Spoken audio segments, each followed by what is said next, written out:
This is Podracing. Remember this scene.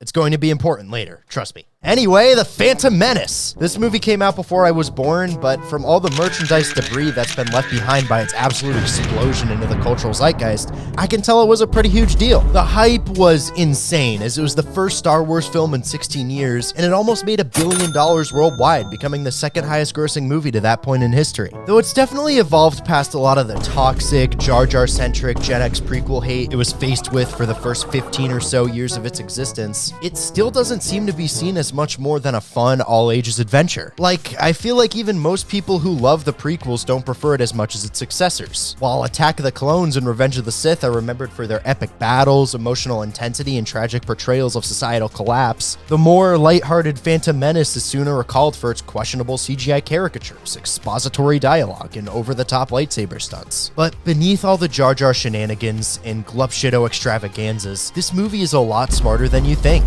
It's politically poignant, philosophically deep, and emotionally rich in a way that perfectly sets up everything Star Wars is about. This whole saga is about the nature of the Force, the cosmic will of the universe that shapes destiny and binds everything together. And every character introduced, regardless of how strong they are with the Force, grapples with what it means and debates on how much power it has over their future. Ultimately, what George Lucas argues with his 6 films, and what every storyteller that's built on his world since has expanded upon, is that although the will of the Force can't be vetoed, people are still free to make their own decisions. Things occur in your life that you can't control, but through how you respond to it, those obstacles can be transcended. Episode 1 sets that up so perfectly, as every character in the film reaches that conclusion from a completely different angle. And that's what this video is about. A slight debate or criticism always surrounding The Phantom Menace is that it's not super clear who the main character is, as much as the original trilogy is with Luke. Like, Obi-Wan, Padme, and Anakin all have their own focused plot moments where the movie starts to revolve around them. But to me, Qui-Gon has always most clearly been the protagonist of this story. Not just because he has the most screen time or makes the biggest decisions, but because he grapples the most with everything this story means. His whole character is driven around this balance between freedom and order. He breaks away from the dogmatic views of the Jedi Council, but still values the system it's a part of and the ideas behind it. He processes broader, more abstract concepts this way too, most notably the Force. A billion different dominoes had to fall in the correct sequence for Qui-Gon to find Anakin. He had to get sent on that mission, he had to survive the negotiations, he had to run into Jar Jar who could take him to the Theed Palace. Then, he had to land on Tatooine, in the right spaceport, in the right junk shop at the right moment, so he could find the diamond in the rough that is the Chosen One. It's easy to write this off as lazily convenient storytelling, but that's shot down by Qui-Gon himself. Our meeting was not a coincidence.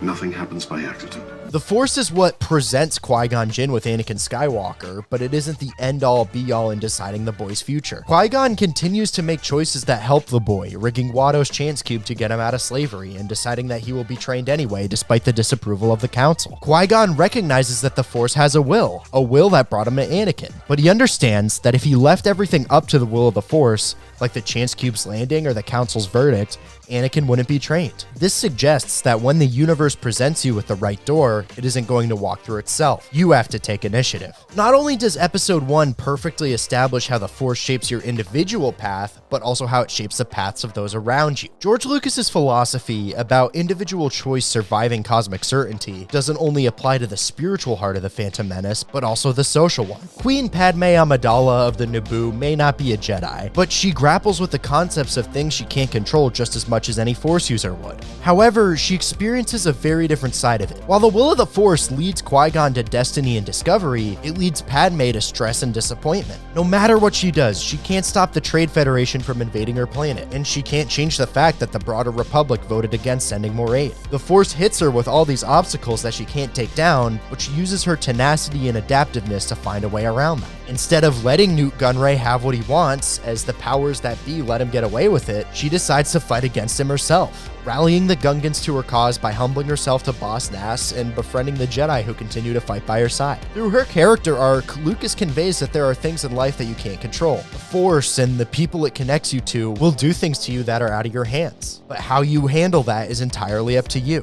You can cave in and give up, or you can rise above it to find others that hear your voice and become stronger than you ever were before. The restraints of fate can be bestowed upon you by both your future and the world around you. they can also come from emotional experience. Something fascinating about this movie that's clearer to me the more times I watch it is that Obi-Wan spends most of it almost living in the background of Qui-Gon's story. He follows his master's judgment even when he questions it, and he doesn't even meet Anakin till after the pod race, so it isn't like he ever saw it as his destiny to find or be the chosen one. But then Darth Maul stabs Qui-Gon in the gut, the camera focuses on Obi-Wan, and suddenly, this story becomes his. The whole movie, he never acts like he's more than just some Padawan, but in 15 minutes, he becomes the Jedi who beat a Sith for the first time in 1,000 years. He becomes the Jedi who has to train the Chosen One. He becomes the Jedi. This movie's struggle between choice and fate takes the largest emotional toll on Obi-Wan, but it forces him to mature faster than he was expecting to. He can't stop the Sith from returning, but he can take advantage of Maul's ego and strike him in a way he never saw coming. He can't stop Qui-Gon from dying, but he can hold him in his last moment and promise to value his dying wish. He can't stop every other Jedi refusing to train Anakin, but he can choose to train him, as he knows it'll ultimately help the galaxy. And even if it's not as simple as he may have pictured or hoped, at the end of the day, he was right. Obi-Wan's arc here teaches us that it's impossible not to lose people, but the choice he makes to honor Qui-Gon's legacy shows that when you remember everything your loved one stood for, no one's ever really gone.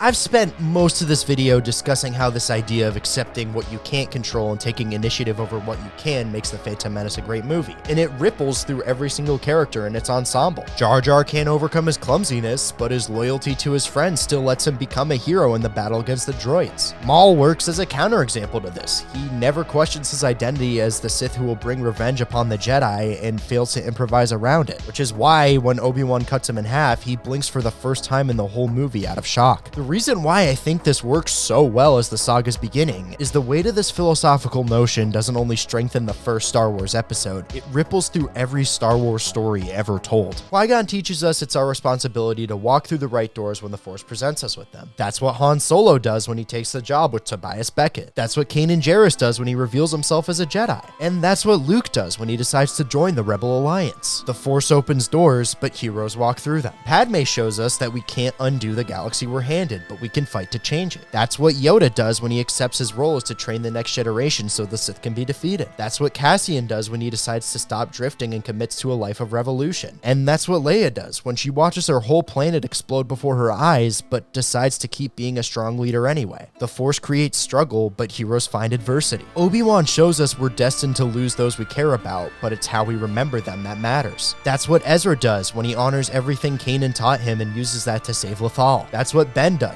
when the memory of the father he killed helps him come back to the light. And that's what Vader does when the nobility he sees in his son reminds him of the Jedi that's still inside of him somewhere. The Force takes people away, but heroes keep them alive. And that brings us back to this. Now this is pod racing. Anakin doesn't blast into this battle by choice. He goes into the N1 starfighter as a hiding place, is drawn in by accident and struggles with the controls. But he doesn't panic.